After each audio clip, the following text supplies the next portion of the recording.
okay.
Falls through. Mommy can't reach the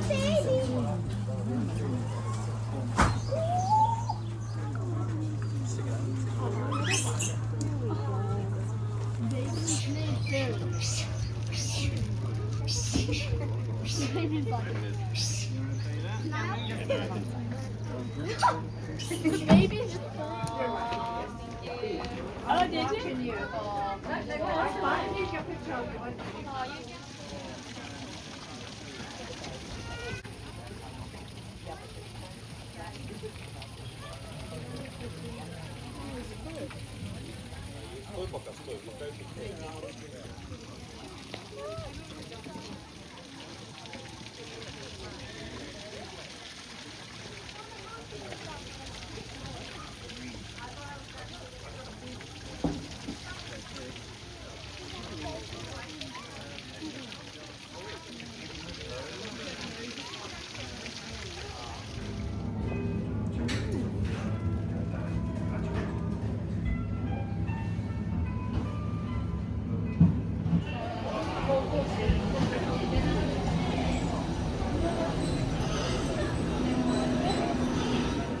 Good morning from Kyoto. Ohayo gozaimasu.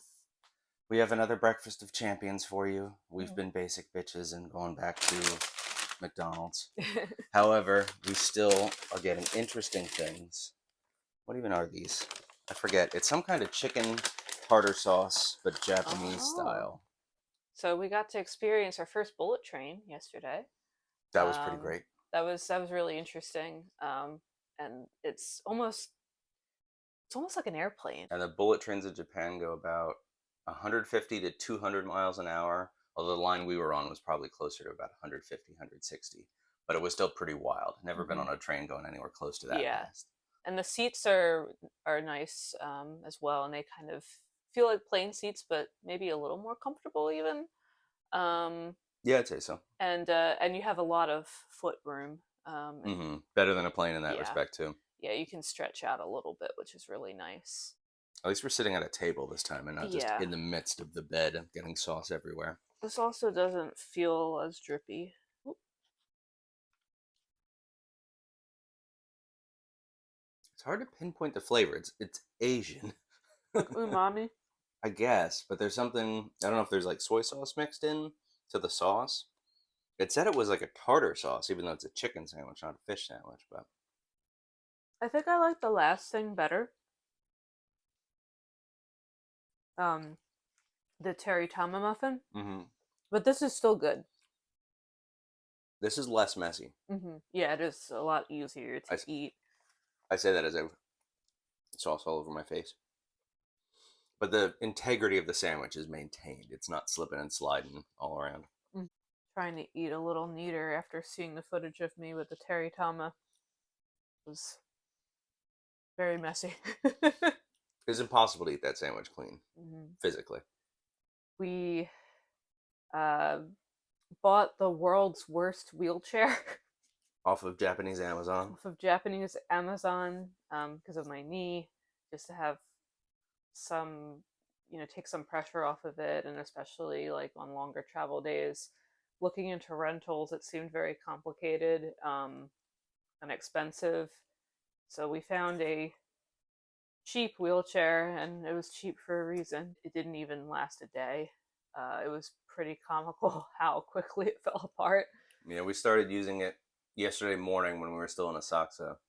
And got around okay to get out and get a little breakfast at a little cafe. It was really good. Had like nice espresso and cool waffle things. Yeah, it was a really cool thing where it like almost felt like an ice cream cone, but it was like in a cup, and it kind of like you and it had like round parts similar to like a mochi donut. I think that's what those are called, but they're like little round sections, and you could bite those off. It was really good. It was called the Tanuki Cafe. But the wheelchair was working okay to get around Asakusa and let Kate see some of the streets and especially go up and down Nakamise, the shopping Mm-hmm. street. Um, it was a little hard because all the restaurants, because we got both the breakfast and we also got a sushi lunch in Asakusa before Mm-hmm. we hit the bullet train. And both restaurants are very very small, and we had to fold up the wheelchair and like sort of tuck it in this awkward spot in front of the store and just kind of hope like, oh, passersby probably won't steal a wheelchair because Yeah, we kind of especially couldn't see it. here. Like Japan is known for having lower crime rates than most places. Hmm. Not zero, but pretty low. Well, now that I'm here, the crime rate's Hmm. going to go up. The wheelchair started really giving us issues once we were um, trying to get into train stations, Hmm. and there's a lot of, I guess it's bumps for people with like canes who are blind to navigate Yeah. stations and sort of figure out where to go and not get across cross streets. We sort of have some of that stuff at train stations in the States and crosswalks, but it's a lot more abundant here. And for a very cheap wheelchair with very small, crappy wheels, going over those bumps kind of chews the wheels up.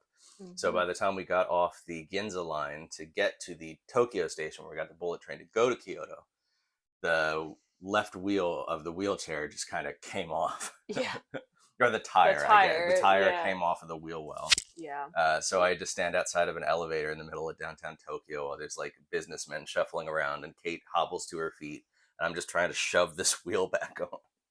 And eventually Yeah. it mostly went back in the track, but it was like a little off. It was definitely warped. And then the front wheels like immediately got chewed up, and like it looks like it's been used for months or years, Hmm. and it was only a matter of a few hours.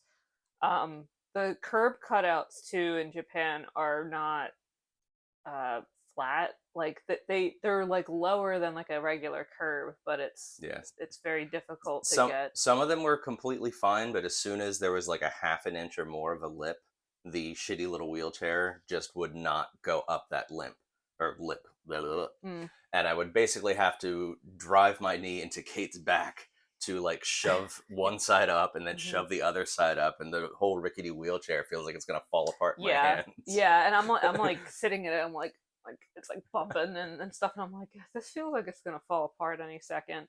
It's still technically functional right now, and we're in Technically, Kyoto, but yeah, it's not going to last the barely. next few days in No. Kyoto. The other fun thing was on the Ginza line from Asakusa to downtown Tokyo.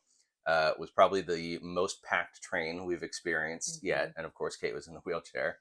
So we got to the handicap car, and there's like a little cutout spot where there's not seats and kind of basically enough space for like a wheelchair or a stroller. And we happened to get on a car with a lady with a stroller, and she got into the spot first. And then the way she situated the stroller basically took up as much space as possible, Hmm. leaving us with basically no space for the wheelchair.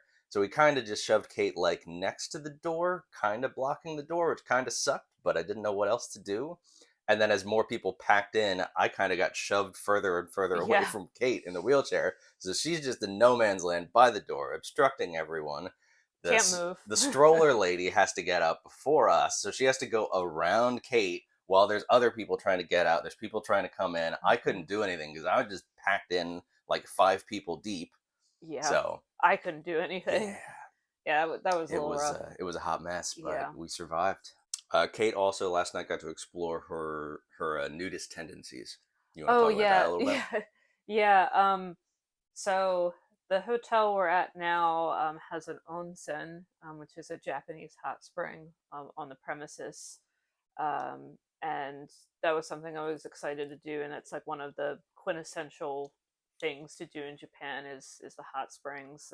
It's divided by men and women, and you go in and you get completely nude Mm-hmm. and then go into the hot spring. And we also got these little robes called yukata, which are similar to kimonos, but they're a little more casual. And it's more gender neutral, right? Because I have one too I Yeah, can wear.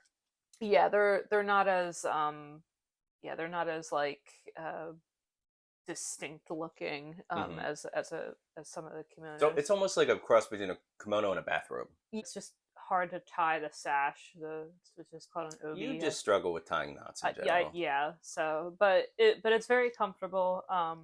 Everyone's been wearing them around the hotel. Like, you scrub down, like really well before you go into the onsen, to make sure that you're clean and that you keep the water clean for everyone else because there's no chlorine. But then you quickly realize that nobody else cares. Or nobody's looking at you. Nobody's you know, like everyone just kind of keeps to themselves and just kind of lounges around and, enjoys the hot springs.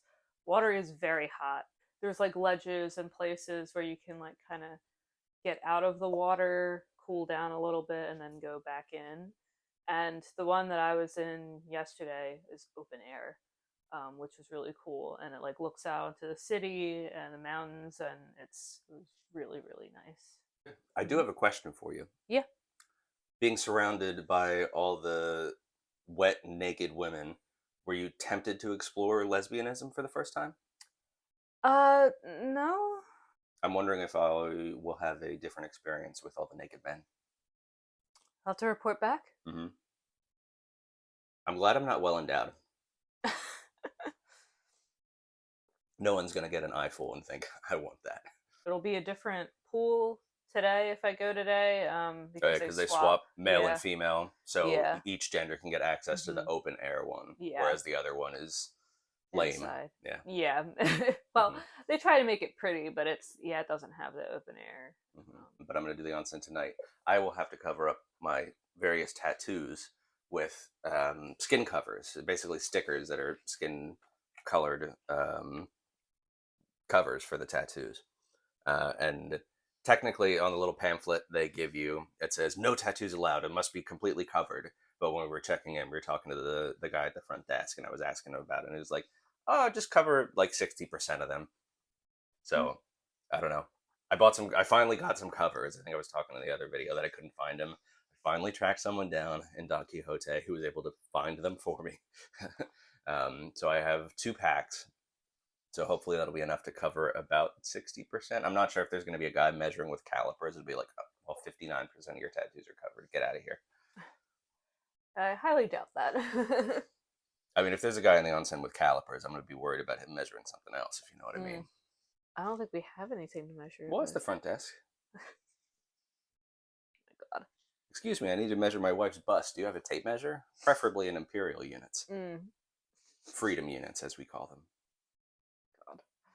I don't really care about other people. It's too much trouble. Do you care about other people? Depends. Ugh.